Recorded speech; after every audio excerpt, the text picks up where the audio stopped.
Halo Bray, gimana kabarnya? Semoga baik-baik saja dan sehat selalu.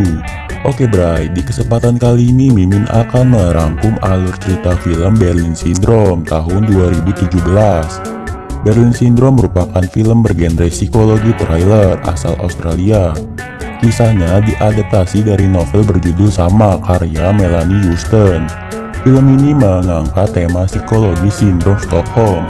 Sindrom Stockholm merupakan respons psikologis yang umumnya dialami korban penculikan, di mana ia menunjukkan kesetiaan pada pelaku tanpa memikirkan resiko dan bahaya yang dialaminya. Oke, nanti Mimin jelasin lagi di akhir film. Di film ini dibintangi oleh si cantik Teresa Palmer dan ada juga Max Rielmer. Yuk langsung saja Mimin dongeng.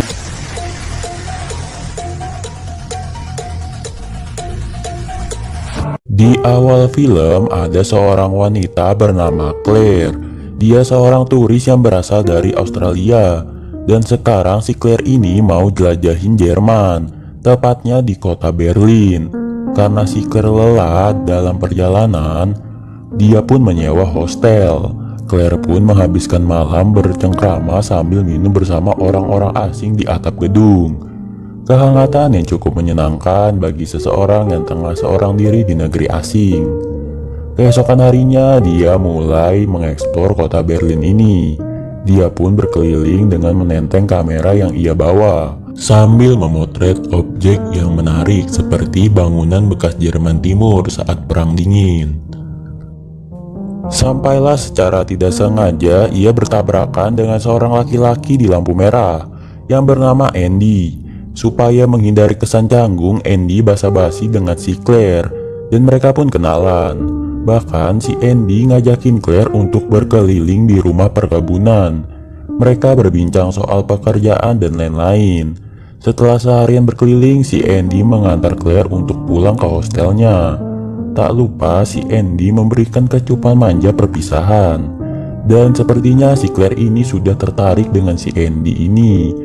Lalu keesokan harinya Claire berkeliling di jalan yang sama, di mana ia bertemu dengan si Andy.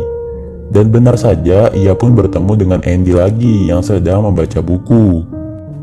Mereka pun ngobrol lebih dalam lagi supaya mengenal satu sama lain.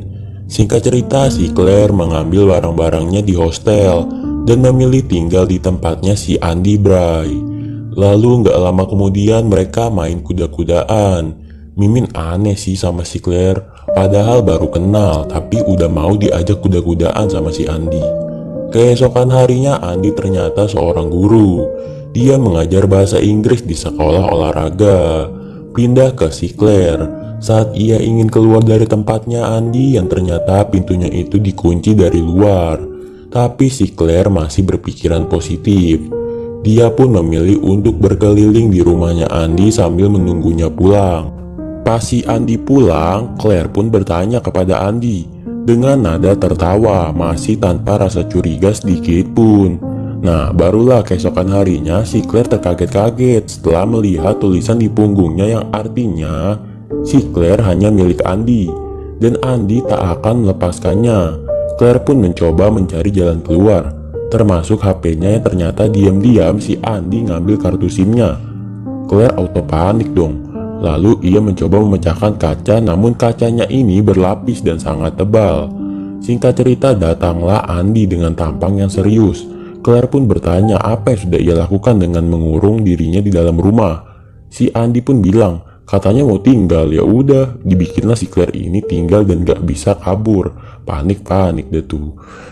Claire pun memberontak memukul Andy dan meminta dibebaskan karena Andy seorang laki-laki tentunya mudah sekali menghentikan si Claire. Keesokan harinya Andy pergi ke suatu tempat dan ternyata ia masih mempunyai seorang ayah. Dan ayahnya ini seorang dosen loh. Ia mempunyai hubungan yang cukup baik. Walaupun si Andy ini tidak terlalu terbuka masalah hubungan asmaranya dia.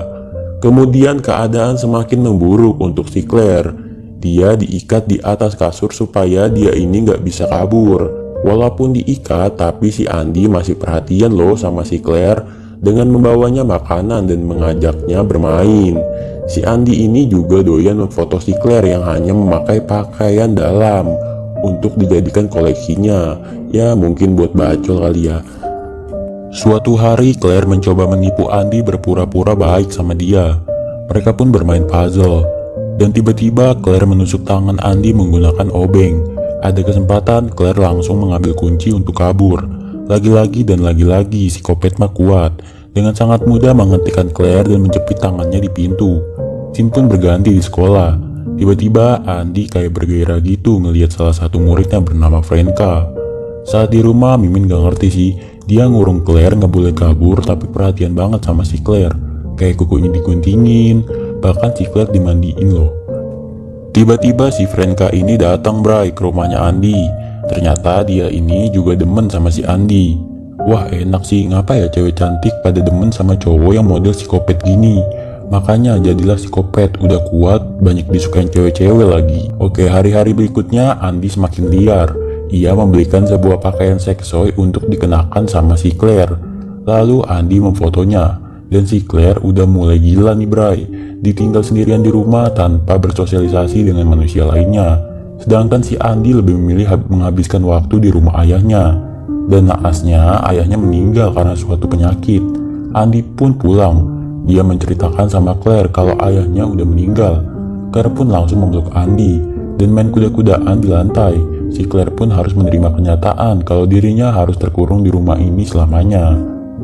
Keesokan harinya Andi memberikan anjing peliharaan ayahnya kepada si Claire untuk menemani dia di rumah.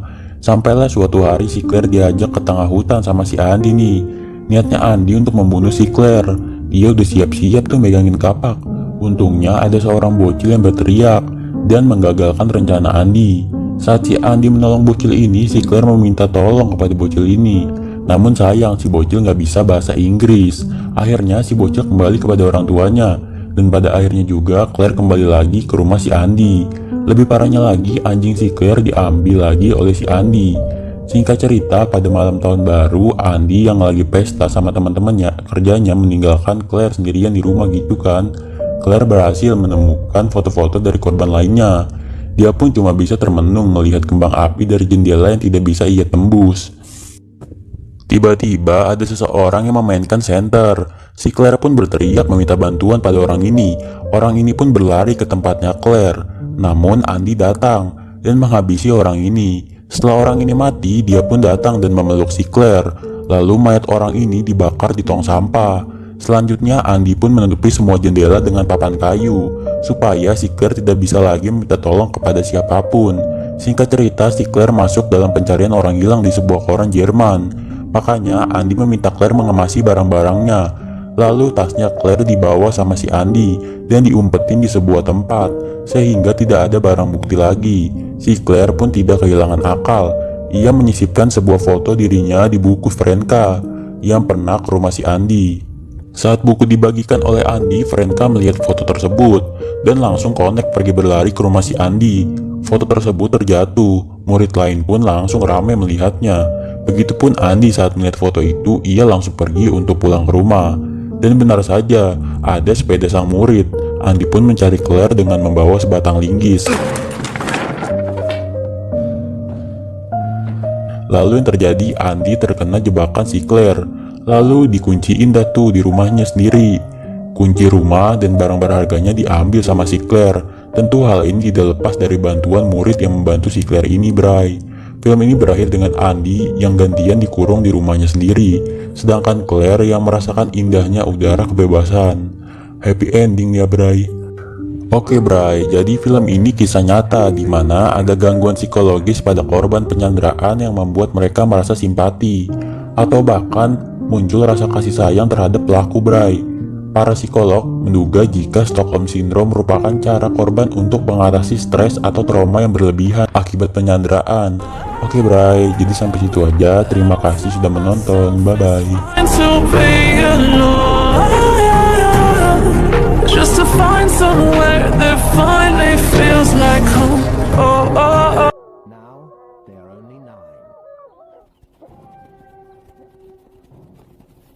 The slews can